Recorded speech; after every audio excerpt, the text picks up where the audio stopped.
धन्यवाद देते हैं खुदावन को कि उन्होंने हम सबको बीते समय इतने अच्छे से संभाल के रखा, पूरे दिन भर में अच्छे से संभाल के रखा। हम सब धन्यवाद देते हैं और खुदावन को ये भी धन्यवाद देते हैं कि उन्होंने हम सबको इतना अच्छा दिन दिया, इतनी अच्छी शाम दी कि हम सब उनकी स्तुति और आराधना करने वाले हों। आप वाईफाई से कनेक्ट करिए, मैं हॉटस्पॉट ऑन नहीं है, गैलेक्सी आएगा। सभी को प्रेज लॉर्ड। हम धन्यवाद देते हैं खुदावन को कि उन्होंने हम सबको पूरे दिन भर में अच्छे से संभाल के रखा और हम सब धन्यवाद देते हैं कि उन्होंने हम सबको इतनी अच्छी दिन दी, इतनी अच्छी शाम दी कि हम सब उनकी स्तुति और आराधना करने वाले हो पा रहे हैं। आइए हम सब महासभा को शुरू करने से पहले हम सब प्रार्थना हो सकते हैं। सब मैं आपको धन्यवाद देता है इस पूरे दिन के लिए जो आज आपने हम लोगों को दिया। जिस वक्त मैं आपसे प्रार्थना करती हूँ कि जितने लोग भी फेसबुक के माध्यम से आपका वचन सुनते हैं, हम सबके घरों पर भी अपना आशीष रहा रखेगा। किसी जगह कमी उनके घराने को ना पाए, ना जाने में आपके विरुद्ध न जितने भी पाप किए हैं उन सबके लिए क्षमा करिएगा। जिस वक्त मैं आपसे प्रार्थना करती हूँ ये समय जो दे दीजिए कि हम पापों को दोबारा करने ना पाए जिस वक्त। और इस वक्त मैं आपसे प्रार्थना करती हूँ कि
समय होगा गवाहियों का। जिस भाई बहन के जीवन में कोई भी गवाही है तो गवाही दे सकता है।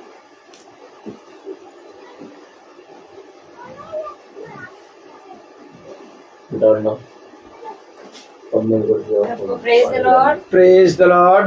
खुदा को धन्यवाद देते हैं आज की शाम के लिए। खुदावन ने हमें जो दिया है पिता, इसके लिए आपको धन्यवाद देते हैं। खुदा को धन्यवाद देते हैं कि खुदा ने हमारे रास्ते में रक्षा रखवाली की, हमें सही सलामत यहाँ तक पहुँचाया खुदा के वचन को सुनने के लिए। पिता ने हमें संभाला, इसके लिए खुदा को धन्यवाद देते हैं। और धन्यवाद देते हैं पूरे दिन भर हमें उन्होंने संभाला है, हमारे आने जाने में एक एक दिन एक एक क्षण बीते दिनों संभाला हमें, इसके लिए आपको धन्यवाद देते हैं। पूरी फैमिली को खुदा ने सही सलामत रखा, इसके लिए खुदा को धन्यवाद देते हैं। Praise the Lord, praise the Lord. सभी को praise the Lord, praise the Lord.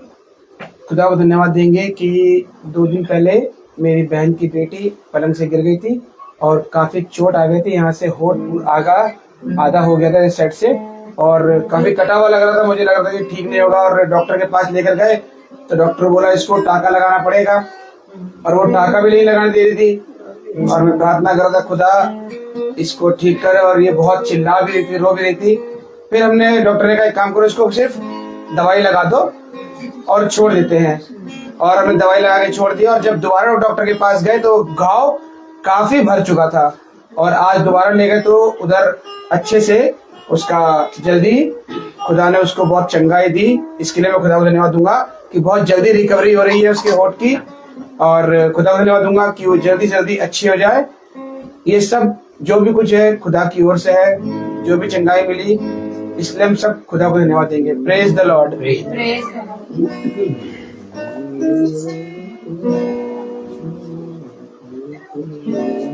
सभी भाई बहनों को praise Lord, praise the Lord. समय होगा वचन का। आइए हम सब वचन की ओर चलते हैं जो खुदावन के साथ हम सब लेकर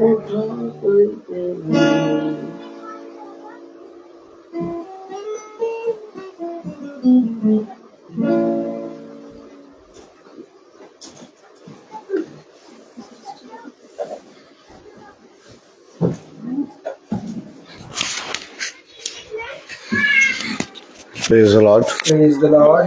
Hallelujah. हालेलुया।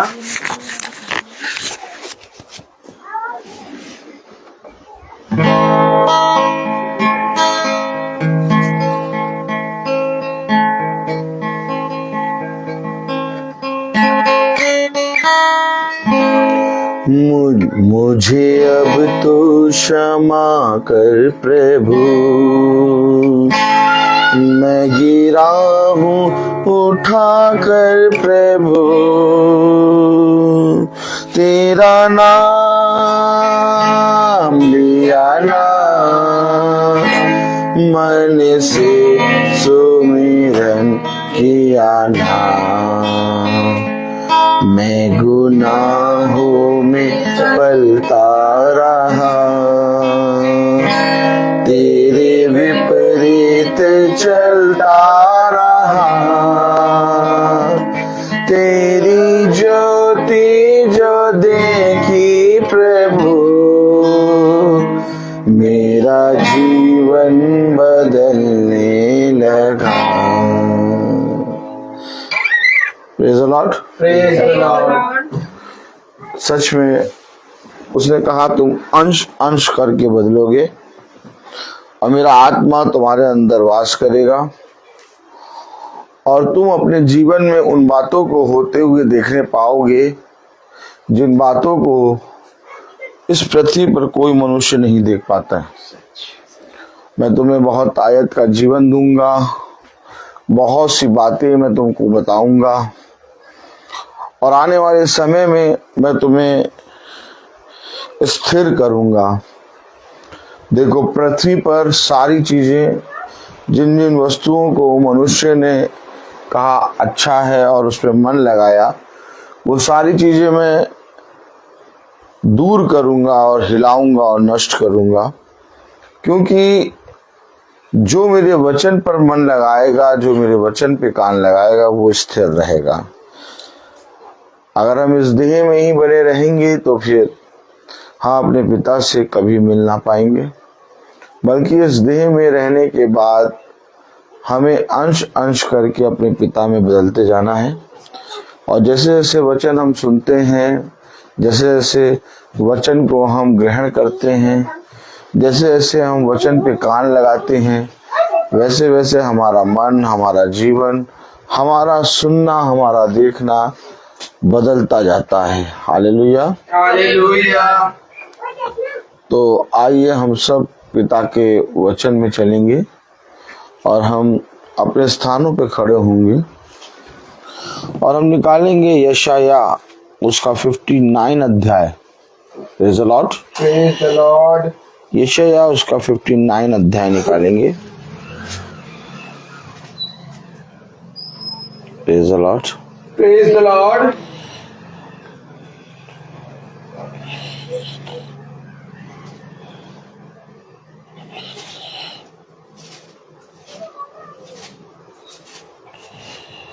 कलाम में लिखा है 59।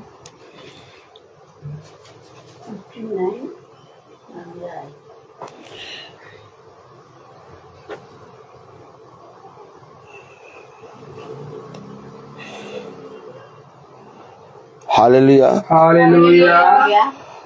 उसकी 9वीं आयत पढ़ेंगे हम।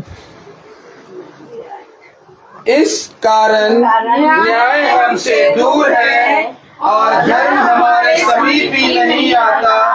हम उजियाले की बाट तो जोते हैं, परंतु देखो अंधियारा ही बना रहता है।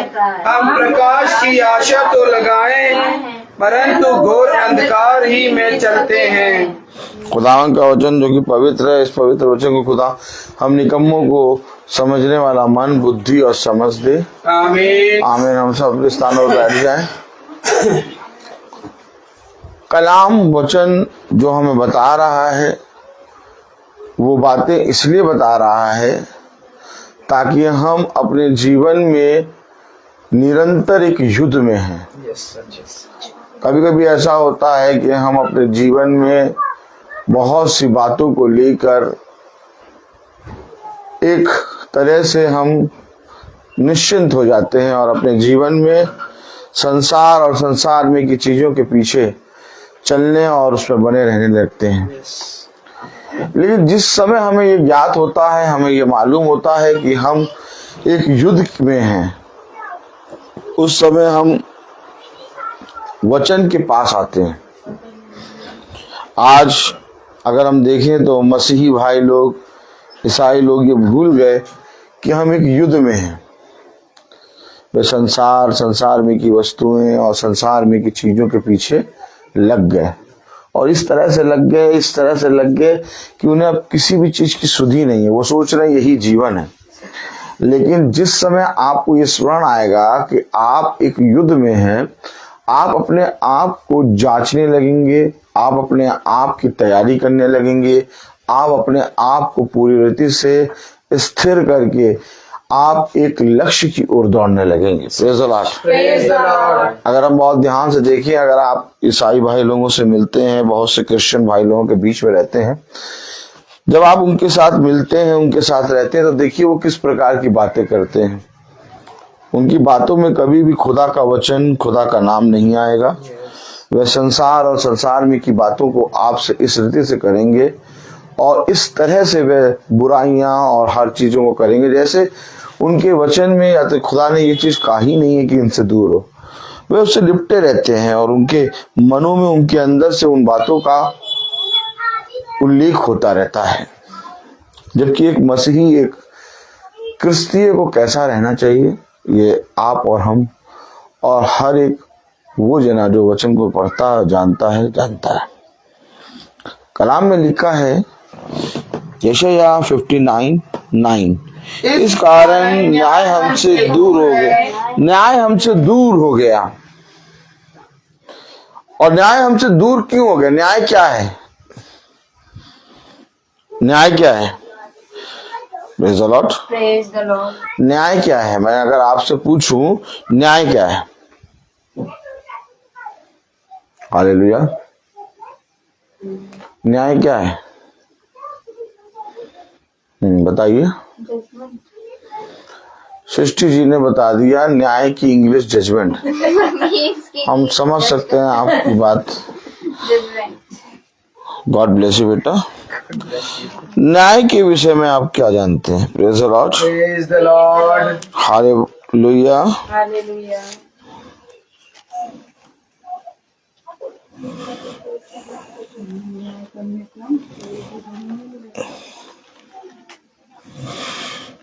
Praise the Lord. Praise the Lord.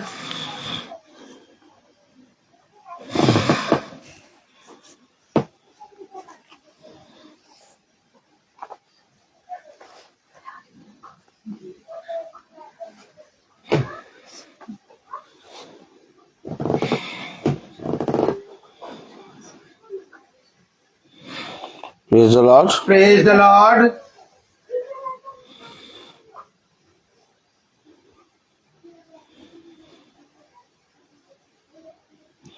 प्रकाशित वाक्य उसका पहला अध्याय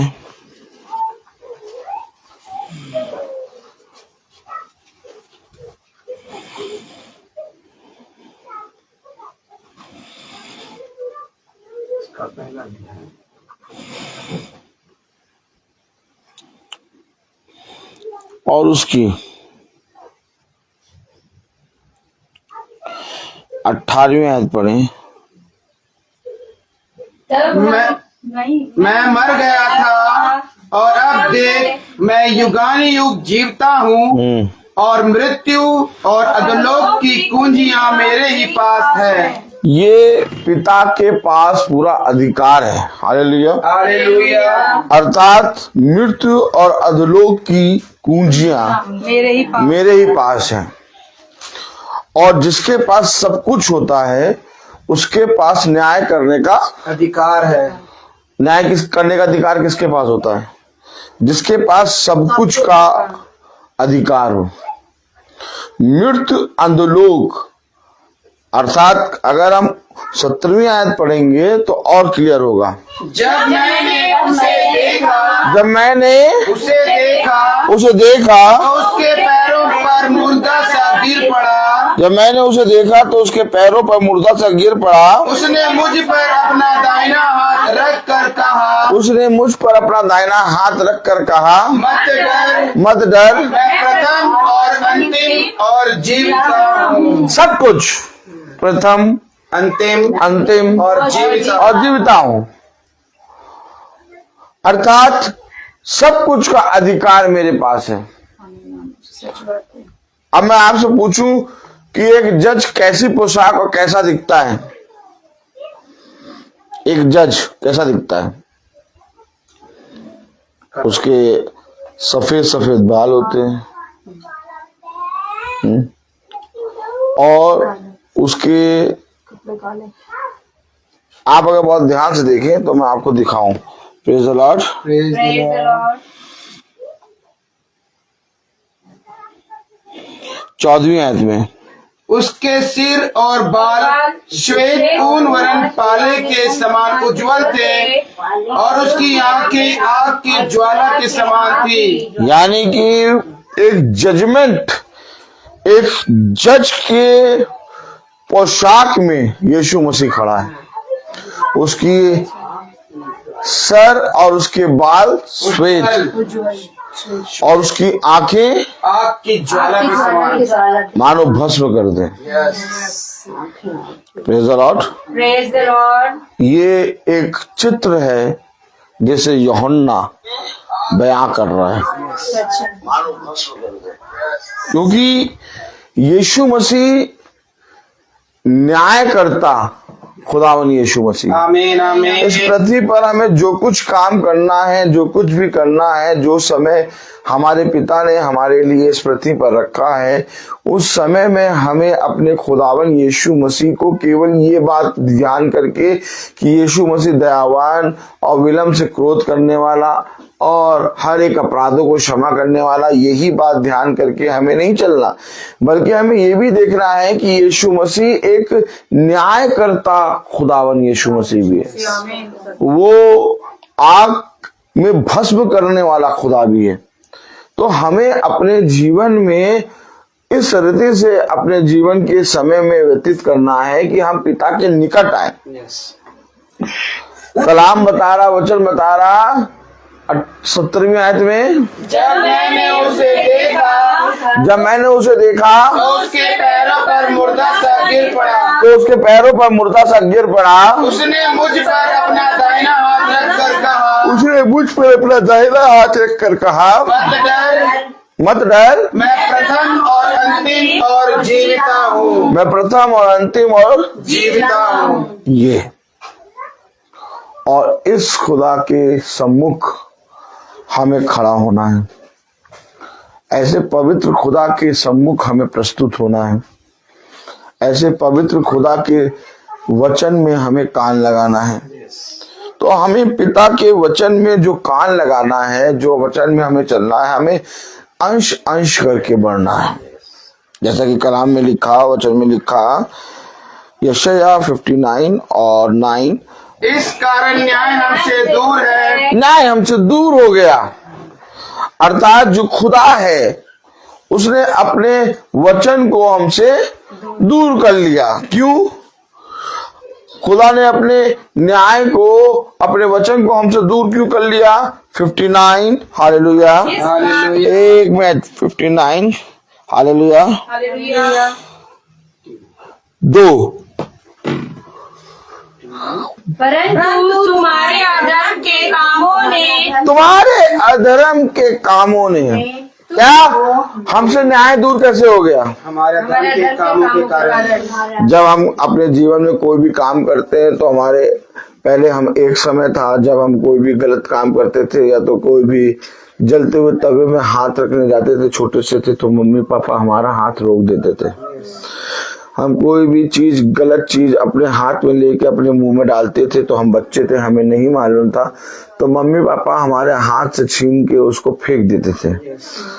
ठीक इसी तरीके से अब जब हम बड़े हो गए हैं तो हम अपने जीवन में कोई भी गलत काम करने जाते हैं तो मम्मी पापा नहीं कुछ कहते, ना ही कोई मनुष्य कुछ कहता, लेकिन एक है जो हम पर न्याय करता, यीशु मसीह है। वो धीरे से हमारे अंदर एक आवाज देता है कि ये मेरे बेटे, ये मेरी पुत्र, ये मेरी पुत्री, ये जो तू कर रहा है ये गलत है। देखिए, न्याय क्या है? आप एक न्याय की एक आत्मा है, अर्थात न्याय करता यीशु मसीह, उद्धार करता यीशु मसीह। वो हमको सारी बातों के विषय में बताता है। पहले हम बुरे काम कर लेते थे, गलत काम कर लेते थे, कोई हमारे अंदर से आवाज नहीं आती थी, कोई हमें रोकता नहीं था। हम खुले सांड, क्या? खुले सांड की तरह सींग मारते थे। क्या? खुले सांड की तरह सींग मारते थे। लेकिन जब से वचन जाना, जब से वचन को हमने अपने जीवन में सुना और अपने जीवन में हमने वचन को जब से ग्रहण करा, तब से हमारे जीवन में एक बदलाव आया। बदलाव क्या आया?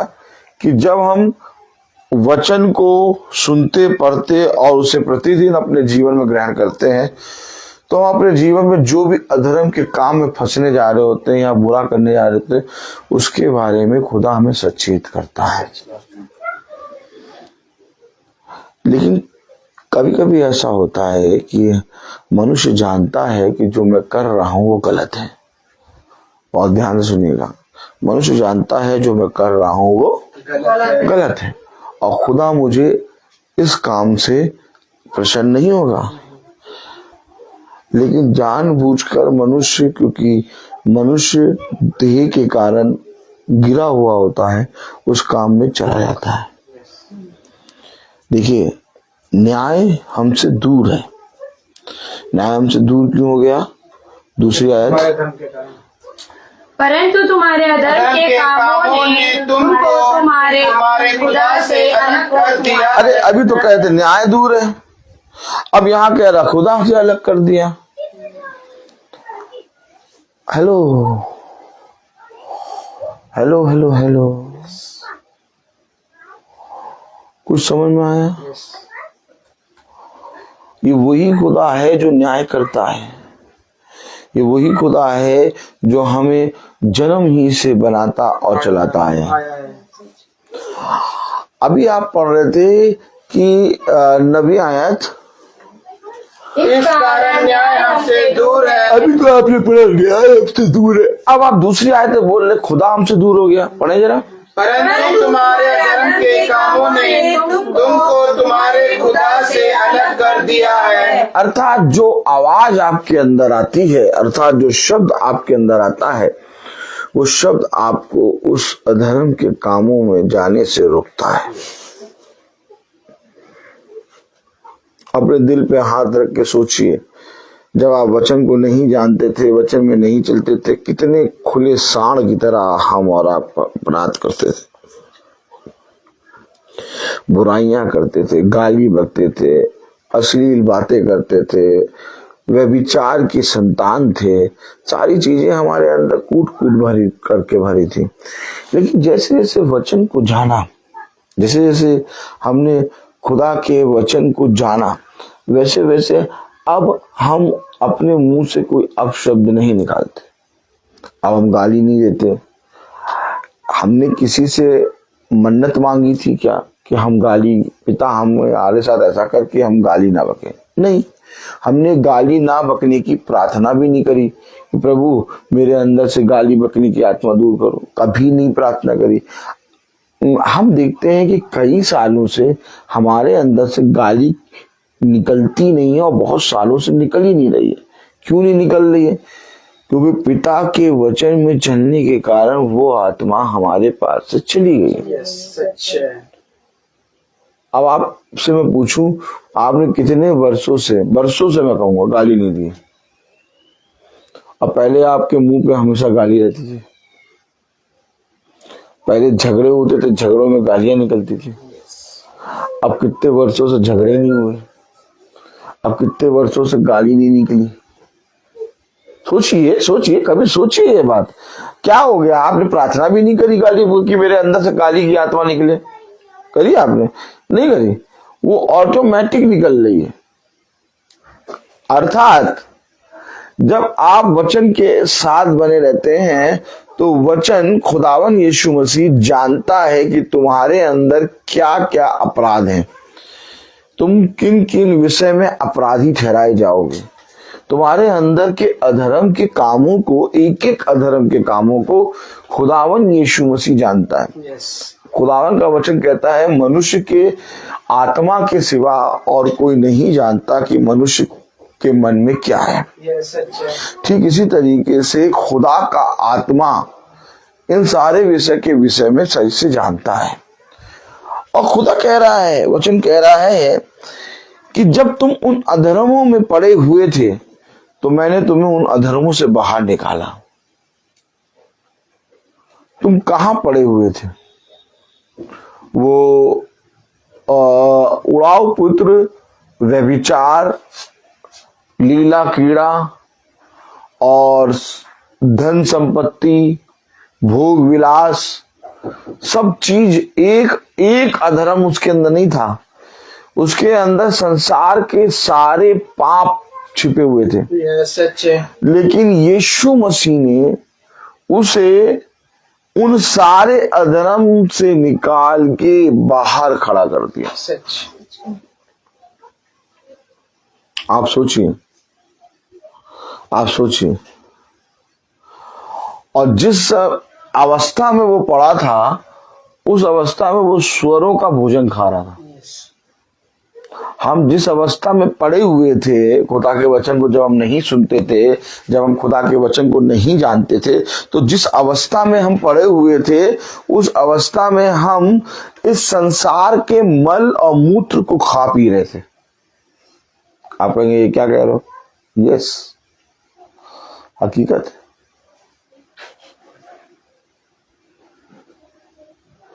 लेकिन खुदा ने हमें उन सारी चीजों से हटाकर एक ऐसे स्थान पर रखा जहां पर ताजा ताजा और पूरी रीति से पवित्र भोजन मिलता है। और जब हमने उस भोजन से खाना शुरू करा तो हमने देखा कि हमारे जीवन के अधर्म के काम जो हमारे साथ चिपके हुए थे, वो हमसे धीरे धीरे दूर होने शुरू हुए। देखिए कलाम में क्या लिखा, दूसरी आयत पढ़िए। परंतु तुम्हारे अधर्म के कामों ने तुमको तुम्हारे खुदा से अलग कर दिया है। खुदा से अलग। आज देखिए कितने लोग अधर्म के कामों में पूरी रीति से मन लगा के जुटे पड़े हैं और उन्हें ये स्मरण भी नहीं आ रहा कि वो जो कर रहे हैं वो उनके पाप और पाप में और अधिक गिरने के कारण है और वे उससे निकल भी नहीं रहे।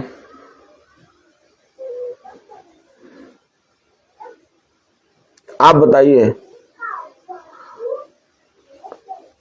खुदा के वचन से दूर रहकर मनुष्य क्या कर सकता है? कुछ भी नहीं।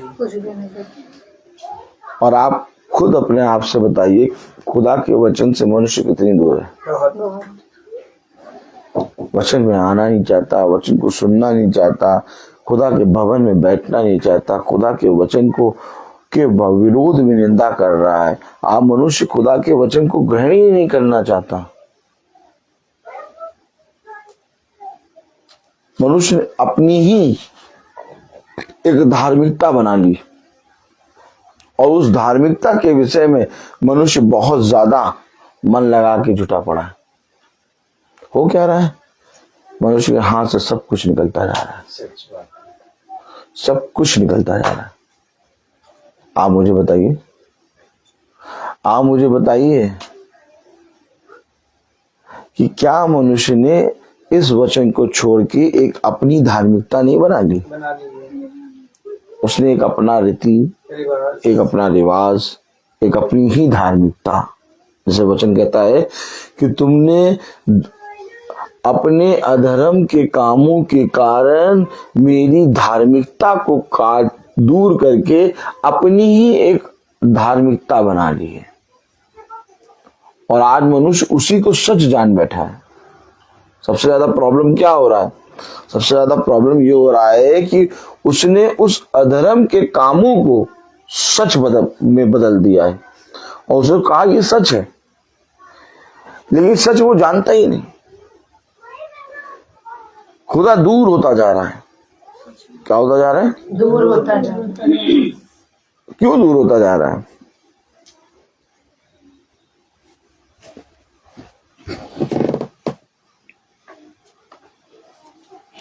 Praise the Lord. Praise the Lord. Hallelujah. Hallelujah.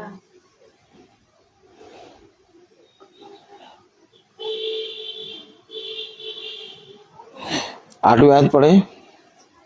शांति का मार्ग वे जानते ही नहीं। देखिए का मार्ग वे जानते नहीं, यही तो बात है। भविष्यवक्ता यशायाह भविष्यवक्ता क्या कह रहा जानते ही नहीं। कि तुम्हारे हमारे अधर्म के कामों के कारण खुदा हमसे दूर होता जा रहा है, न्याय हमसे बहुत दूर है।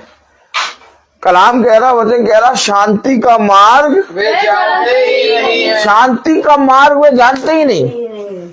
ओह माय गॉड, क्या कह रहे हैं आप? शांति का मार्ग वे जानते ही नहीं। क्यों मना करते हैं वचन को सुनने से? क्यों वचन को सुनते नहीं? क्यों अपनी धार्मिकता बना रखा? तो जानते ही नहीं।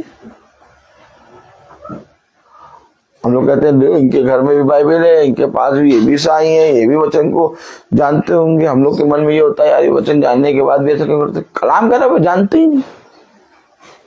अरे भैया बाइबल तो पढ़ते हैं हमारे सामने, घंटों घंटों पढ़ते हैं। नहीं, पढ़ने वाली आत्मा नहीं चाहिए, आत्मा चाहिए ग्रहण करने वाली। आमीन। क्या लिखा कलाम में? पढ़िए। शांति का मार्ग वे जानते ही नहीं और ना उनके व्यवहार में न्याय है। उनके व्यवहार में न्याय नहीं है, यानी उनके कामों में, उनके बोलने में, उनके चलने में खुदा है ही नहीं। और शांति को वो जानते ही नहीं, तो करते क्या है? बुराई, अंधकार के काम।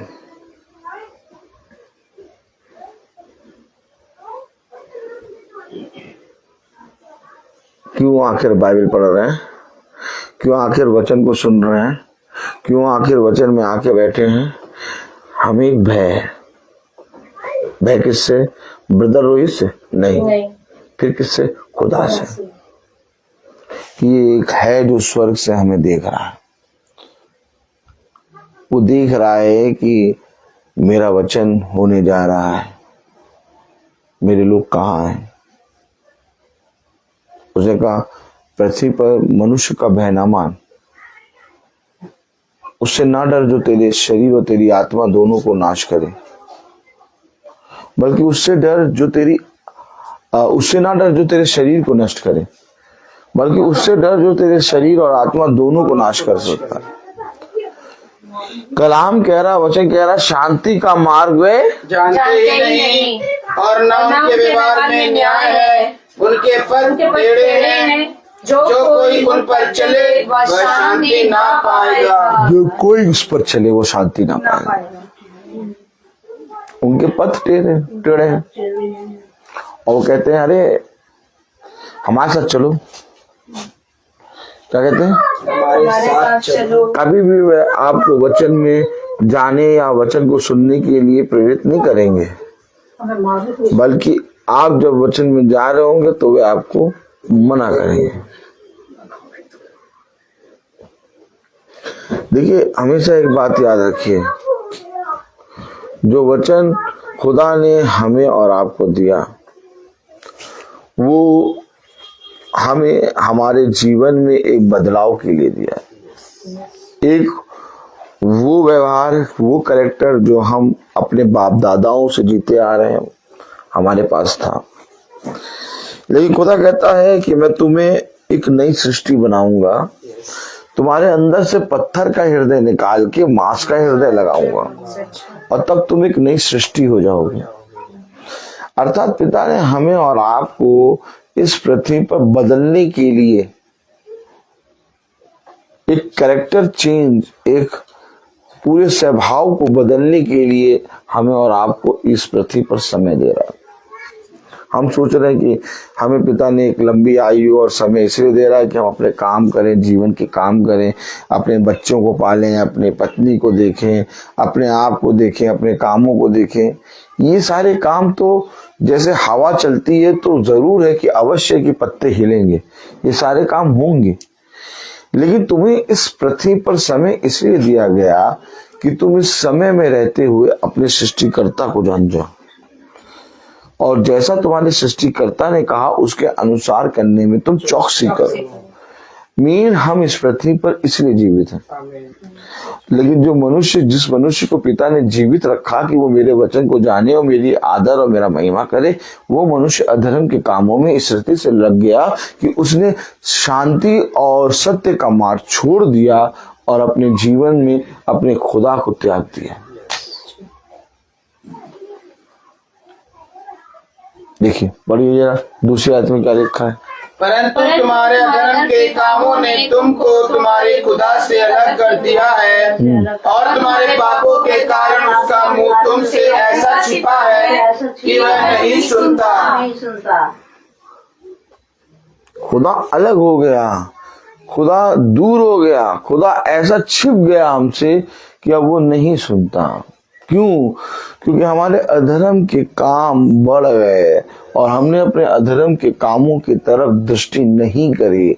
हमने कहा नहीं, हम बहुत अच्छे हैं, हम बाइबल पढ़ते हैं, हम समय पे चर्च जाते हैं, समय पे भवन जाते हैं, हम समय पे हालेलुया के गीत गाते हैं, हम निरंतर बाइबल पढ़ते हैं, हम लोगों के लिए प्रार्थना करते हैं। पिता कहता है इन सारी चीजों को करते करते तूने मेरे वचन को खो दिया। कैसे वचन खो दिया? वचन क्या है? वचन जीवन है। वचन क्या है? वचन विश्वास है। वचन क्या है? वचन एक मार्ग है। उस मार्ग पर बना रहे। इस मार्ग पर, जो मार्ग तुझे खुदा ने दिखाया, उस मार्ग पर चलने की चौकसी कर। क्योंकि जब तू उस मार्ग पर बना रहेगा, उस मार्ग पर चलने की चौकसी करेगा, तब मैं तेरे निकट आऊंगा। ये हम क्या कर रहे हैं? हम क्या कर रहे हैं? हम अपने जीवन में अपने पिता के वचन से दूर हो रहे हैं। हमारी दृष्टि में हमें ऐसा लगता है कि हम पिता के वचन को सुनते हैं, हमारी दृष्टि में ऐसा लगता है कि हम अपने जीवन में एक परिश्रम करते हैं, लेकिन हमेशा याद रखिएगा कि जब तक इस पृथ्वी पर हम जीवित हैं तब तक हम चुप ना बैठे। जिस दिन हम चुप हो गए उस दिन हम मर गए। पिता ने हमें इस पृथ्वी पर बोलने वाला वचन दिया है। आमीन आमीन। पिता ने कहा जो जीवित हैं वो बोलेंगे और जो मरे हैं वो कभी ना बोलेंगे। वह वचन के नाम में क्यों चुप है? क्योंकि वे मरे हैं। सच बात है। वे वचन के नाम से क्यों चुप है? क्योंकि वे मरी हुई पता नहीं क्यों बोलते रहते, जब देखो तब वचन ही बोलते रहते हैं। पता नहीं क्यों जब देखो तब यीशु मसीह की बात ही बोलते रहेंगे। पता नहीं क्यों भैया, जो भी बात करो वचन ही बोलने लगेंगे। क्यों? क्योंकि जीवित है। आमीन आमीन। क्या जीवित है भाई? जो जीवित है वो वचन बोलेगा और जो मरा है वो संसार की बातें करेगा। क्यों? संसार और संसार में की चीजें नष्ट होंगी, परंतु जो मेरे वचन में बना रहेगा वो सर्वदा जीवित रहेगा। आमीन। आप क्या करना चाहते हैं? जीवित होना चाहते हैं। जीवित की पहचान है वो बोलेगा। दुनिया उसे चुप कराएगी, लोग उसे चुप कराएंगे। जब वो जन्म का अंधा, जब यीशु मार्ग से निकला, उसने कहा ये दाऊद की संतान मुझ पर दया कर। लोग उसे चुप कराने लगे। लोग कहने लगे चुप हो जा, चुप हो जा, क्या तुझे नहीं मालूम कि यीशु नाज़री यहाँ से निकलता है? और जितना लोग उसे चुप करा रहे थे उतना ज्यादा वो और तेज चिल्ला चिल्ला के बोल रहा था, हे दाऊद की संतान, हे दाऊद की संतान, मुझ पर दया कर। क्या हुआ? यीशु मसीह उसके पास आ गया। क्यों? क्यों? क्योंकि वो जिंदा है और हमारा खुदा जिंदों का खुदा है। आज अगर हम अपने पिता के नाम में चुप हो गए, कल वो हमारे लिए चुप हो जाएगा। सच बात है। आज अगर हमने अपने पिता के नाम में मुंह खोला तो कल वो हमारे लिए मुंह खोलेगा। हमेशा याद रखना, अपने पिता के नाम को लेने से डरो नहीं, अपने खुदा के वचन का बखान करने से डरो नहीं, शर्माओ नहीं, बल्कि जगत के कोने कोने में जाके अपने वचन, खुदा के वचन का प्रचार करो और जीवन के अंत समय तक उसके वचन में बने रहो। देखो मैं तुमसे सच कहता हूँ, क्या ही धन्य है वो मनुष्य जो पिता के वचन में परिश्रम करता और उसके निकट आता है। देखो मैं तुमसे सच कहता हूँ कि अपने पिता को अपने जीवन में ग्रहण करो। तुम जहां जहां जाओ वहां जाने के कारण लोग तुम्हें पहचाने कि तुम मसीही हो। देखो कलाम में क्या लिखा है। प्रेज़ द लॉर्ड, हालेलुया। कलाम में लिखा है, वचन में लिखा है, शांति का मार्ग वे जानते ही नहीं और न उनके व्यवहार में न्याय है। उनके पथ टेढ़े हैं, जो कोई उन पर चले वह शांति ना पाएगा। इस कारण न्याय हमसे दूर है और धर्म हमारे समीप ही नहीं आता। धर्म क्या है? न्याय हमसे दूर है और धर्म हमारे समीप ही नहीं आता। समीप ही नहीं आता। धर्म क्या है? आज्ञा, खुदा की आज्ञा, वचन, आज्ञा, वचन। God bless you. धर्म क्या है? आज्ञा। धर्म हमारे समीप ही नहीं आता। यानी उनके पास, उनके चित्त में, उनके हृदय में कोई आज्ञा नहीं है, इसलिए वे अपनी मनगढ़ंत बातों को रच के गढ़ते हैं और इस रीति से मानते हैं मानो वही सत्य हो। आप कभी भी देखिए, वह इस रीति से रटी रटाई प्रार्थनाएं करेंगे, वह इस रीति से बहुत सी चीजों को सत्य बना बातें करेंगे जैसे मानो वो सत्य है। हाँ, सच है। आप अगर थोड़े दिन उनको देखें तो आप कहेंगे कि यार ये तो सत्य कर रहे हैं, वो सच है। लेकिन धर्म उनसे, उनके समीप नहीं आता। धर्म उनके समीप नहीं आता। करना क्या है? करना क्या? कब तक सुनते ही रहोगे? कब मेरे वचन पर चलने वाले बनोगे? चलने के लिए निकलना पड़ेगा और निकलने के लिए अपने आप का इनकार करना होगा। सच बात है। जब तक तू अपने आप का इनकार ना करेगा तब तक तेरा मुझसे क्या नाता। सच। सुन, मैंने पुकारा और तूने उत्तर ना दिया। मैं तेरे घर आया परंतु तूने द्वार न खोला। ऐसा क्या कारण था कि जब मैं तेरे घर आया तो तूने मुझे उत्तर ना दिया। पिता, कब आप हमारे घर आए? पिता, कब आपने मेरे द्वार को खटखटाया?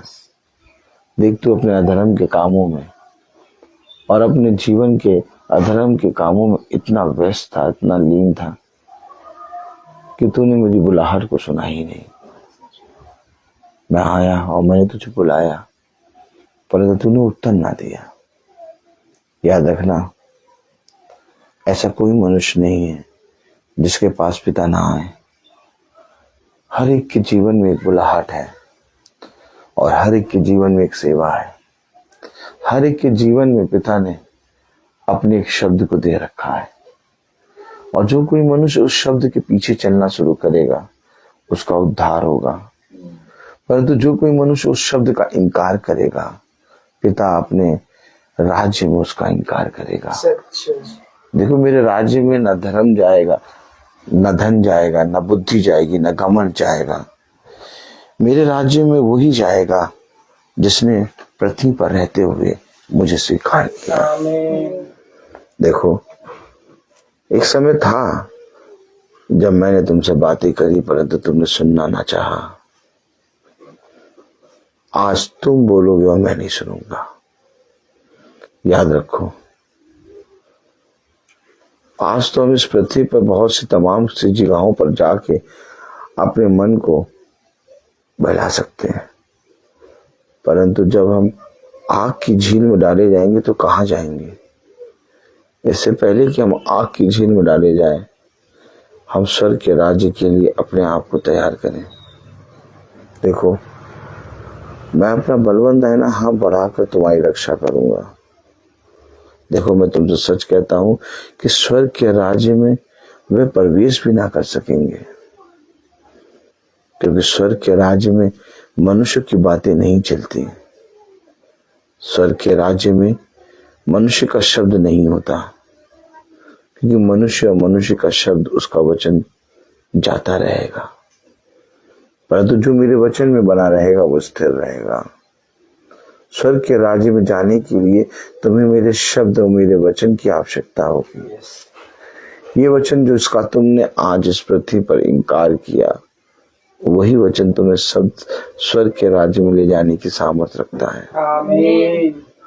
कितने आसानी से और कितने सहज तरीके से तुमने इनकार कर दिया कि मैं वचन नहीं जानता, मुझे वचन नहीं सुनना, मुझे वचन में नहीं चलना। क्या तुम्हें नहीं मालूम कि स्वर्ग से उतरकर वचन आया है और आज जो कोई उस वचन को ग्रहण करेगा वो स्वर्ग पर चढ़ेगा, परंतु जो कोई वचन का इनकार करेगा खुदा उसका इनकार करेगा। क्योंकि स्वर्ग के राज्य में जाने के लिए कोई भी तरीका नहीं है। तुम्हारा धन, तुम्हारी बुद्धि, तुम्हारा नाम, तुम्हारा सब कुछ इस पृथ्वी पर प्राप्त करा हुआ सब कुछ व्यर्थ ही व्यर्थ, व्यर्थ ही व्यर्थ, मानो हवा को पकड़ने जैसा हो जाएगा। परंतु जो कोई मेरे वचन पर कान लगाएगा उसका उद्धार होगा। देखो, मैं तुम्हारे पास इसलिए नहीं आया कि तुम्हें इस पृथ्वी पर नाश करूं, बल्कि मैं तुम्हारे पास इसलिए आया कि मैं तुम्हें बहुत ताकत का जीवन दूं। इसलिए जो जीवन मैंने तुम्हें दिया है और जो जीवन की बातें मैंने तुमसे बताई हैं, उन बातों में अब से लेकर और सर्वदा तक मन लगाकर उसमें मग्न रहो। इसी को स्मरण रखना और दिन और रात इसी की सुधि में रहना, और ऐसा करने से ही तेरा भला होगा। देखो, मनुष्य की संगति में बैठने से कई उत्तम है पिता के साथ संगति करना। गाल बजाने वालों के साथ बैठने से कई उत्तम है शांत रहना। मैंने तुमसे नहीं कहा कि मनुष्य के साथ संगति करने में जीवन व्यर्थ ना करो, बल्कि अपने पिता की संगति में लगे रहो, क्योंकि ऐसा ही करके तुम इस पृथ्वी पर बहुत आयत का जीवन पाओ। मैं बोलता हर चीज का। समय। तो आइए हम प्रार्थना में चलेंगे और मेरा निवेदन है भाई सचिन से कि वो प्रार्थना में अगुवाई करें।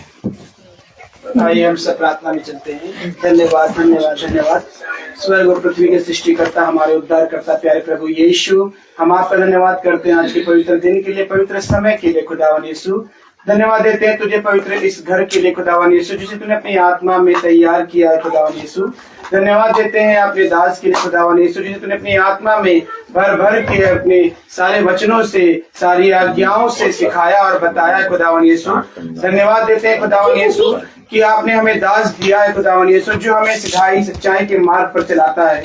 सच बात है खुदावन यीशु, ये तेरी महिमा है, तेरी अपरंपार खुदावन यीशु, कि तू हमें जानता है कि हमें किस चीज की आवश्यकता है। हम वही इंसान है जो पहले सांसारिक जीवन में अंधकार में घूमते भटकते, पाप में गिरते, गाली देखते और गंदगी में पड़े थे, व्यभिचार करते थे, लेकिन तूने हमारे हाथों को थामा और यहाँ खींच कर लेके आया और अपने पवित्र वचन में बैठाया और सुनाया, सिखाया खुदावन यीशु। हम आपको धन्यवाद देते हैं कि हम इस चीज में इससे दूर होने पाए खुदावन यीशु। और भी बहुत सी कमियां हमारे अंदर खुदावन यीशु, और भी बहुत सी व्यभिचार की आत्माएं खुदावन यीशु, खुदावन यीशु उनको भी निकाल के बाहर फेंक दे खुदावन यीशु, और हमें चंगाई प्रदान कर खुदावन यीशु। विनती प्रार्थनाएं मांगते खुदावन यीशु आज के पवित्र वचन के लिए खुदावन यीशु। आपने हमें सिखाया है कि किस प्रकार से हमें आपके वचन में बैठना और चलना है खुदावन यीशु। हर वक्त आप किस प्रकार से संसार के जीवन को छोड़ के आपके आत्मिक जीवन को जीना है खुदावन यीशु। आपके वचन पर किस प्रकार से हमें पढ़े रहना है खुदावन यीशु। हर वक्त आपके वचन को पढ़ना है, सीखना है और उस पर प्रतिदिन चलना है खुदावन यीशु। आपकी आज्ञाओं को मानना है, आपकी आज्ञाओं का पालन करना है हमें खुदावन यीशु। मुझ पापी को क्षमा कर और हमें उस सारी आज्ञाओं को सीखने और बताने की खुदावन यीशु आपने जो दास दिया खुदावन यीशु, उस पर अपनी दया और आशीष बरसा खुदावन यीशु। विनती प्रार्थनाएं मांगते हैं इस घर के घराने के लिए खुदावन यीशु, हर एक जन के लिए, एक एक व्यक्ति के लिए खुदावन यीशु। सब पर बड़ी कृपा और आशीष आपके दाहिने हाथ से होने पाए खुदावन यीशु। विनती प्रार्थनाएं मांगते हैं अपने छोटे झुंड के लिए खुदावन यीशु, जिसे तूने अपनी आत्मा में तैयार होकर रखा है खुदावन यीशु। इस छोटी से झुंड को खुदावन यीशु तूने तैयार किया है। सब पर अपनी आत्मा और दया दे खुदावन यीशु। उनके घरानों पर भी अपनी दया और अपनी अनुकंपा दे खुदावन यीशु। अपने दाहिने हाथ से सींच और सबको खुदावन यीशु वचन में बड़ा खुदावन यीशु, कि वे 100 गुना फल लाने वाले होने पाए खुदावन यीशु। खुदावन यीशु सबको खुदावन यीशु जो बीमार है, तकलीफ में खुदावन यीशु, उन पर भी बड़ी कृपा और आशीष दे कि उनकी बीमारी, उनकी दुख तकलीफ सब दूर होने पाए। हम सब की जरूरतों को खुदावन यीशु आप जानते हैं, मांगने से ज्यादा खुदावन यीशु आपने दिया है खुदावन यीशु।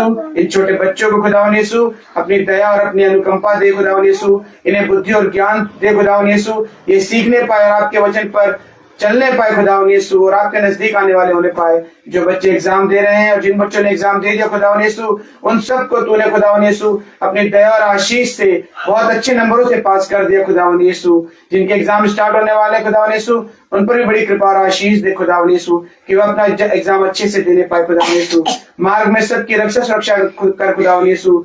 दास जहां भी जाते हैं खुदावन यीशु, आप उनके संग संग साथ साथ जाते हैं, उनके गाड़ी के उनके साथ साथ रहते हैं खुदावन यीशु। जिस घर में वह जाते हैं वह घर शांति और आशीष का कारण बन जाता है खुदावन यीशु। खुदावन यीशु आप बड़े हम घटे, ये प्रार्थना मांगते हैं प्यारे बेटे यीशु के नाम से, सुनो ग्रहण कर, आमीन। हमारे पिता तू जो स्वर्ग में है, तेरा नाम पवित्र माना जाए, तेरा राज्य आए, तेरी इच्छा जैसे स्वर्ग में है वैसे पृथ्वी पर भी पूरी हो। हमारा प्रतिदिन का आहार हमें दे और हमारे अपराध क्षमा कर, जैसे हम भी अपने अपराधी को क्षमा करते हैं, और हमें परीक्षा में न डाल, तू बुराई से बचा, क्योंकि बादशाह कुदरत में सदा आपकी है, आमीन। अब हमारे खुदावन यीशु मसीह का फजल खुदा बाप की महबूब को पाक रूप से दिफा कर तो चला कर हमें से हर एक विश्वासी जन के साथ अब से लेकर अनंत काल तक होती रहे, धन्यवाद सारे आशीषों के धन्यवाद, धन्यवाद सारी आशीषों के धन्यवाद, सारी आके